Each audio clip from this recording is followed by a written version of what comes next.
अब जानते हैं अवॉइड रेपिटिशन के बारे में। अवॉइड रेपिटिशन में हम आपको बताने जा रहे हैं कि जब आप एक ही बात को बार बार करते हैं तो उससे इंसान इरिटेट हो जाता है, और कई बार तो आप बात को इतने ज़्यादा रिपीट कर देते हैं कि उस इंसान को आखिर गेट आउट शब्द का इस्तेमाल करना ही पड़ता है।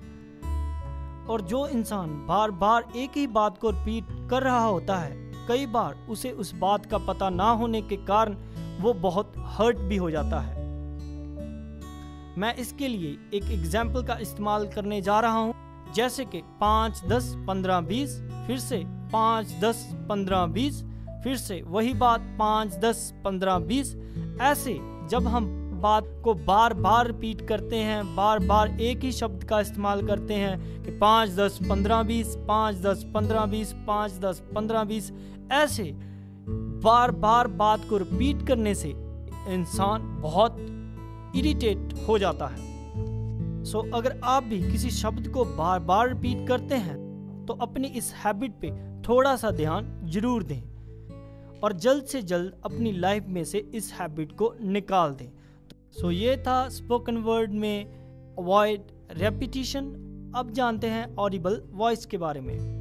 मैंने अपनी लाइफ में बहुत बार ऐसे इंसानों को देखा है कि जो किसी से बात करते दौरान बहुत ही धीमी आवाज़ का इस्तेमाल करते हैं। कई बार तो इंसान उस धीमी आवाज़ वाले इंसान की बात सुनने के लिए इतना बेताब हो जाता है कि उसे अपनी चेयर को उठाकर उसके पास ले जाना पड़ता है।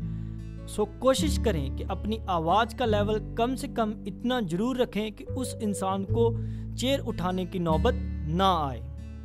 मैं एक दिन इंटरव्यू देने के लिए एक ऑफिस में गया और वहाँ पर मुझसे पहले एक लड़का इंटरव्यू दे रहा था, और वो लड़का दिखने में बहुत स्टाइलिश था और एजुकेटेड भी लग रहा था। और जब सिलेक्शन मैनेजर ने उसको सवाल पूछा कि व्हाट इज़ योर नेम, उसने बहुत ही धीमी आवाज़ से आगे से आंसर दिया, और जो आवाज़ सिलेक्शन मैनेजर ना सुन सका। तो सिलेक्शन मैनेजर ने वही सवाल दोबारा से उसको पूछा कि व्हाट इज़ योर नेम। तो फिर उसने थोड़ी सी ऊंची आवाज़ में जवाब दे दिया।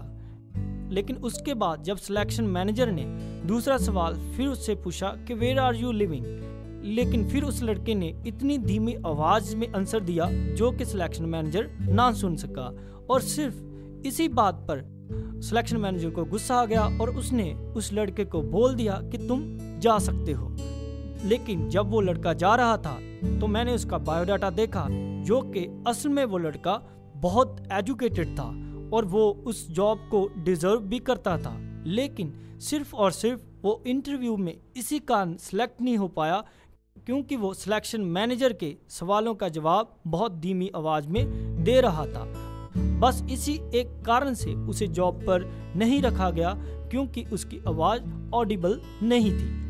सो हमेशा किसी इंटरव्यू के दौरान या किसी से बात करते दौरान या जब भी आप किसी से कोई ज़रूरी बात कर रहे हैं तो ऑडिबल वॉइस का ज़रूर इस्तेमाल करें, क्योंकि एक इफ़ेक्टिव कम्युनिकेशन में ऑडिबल वॉइस का होना बहुत ही ज़रूरी है।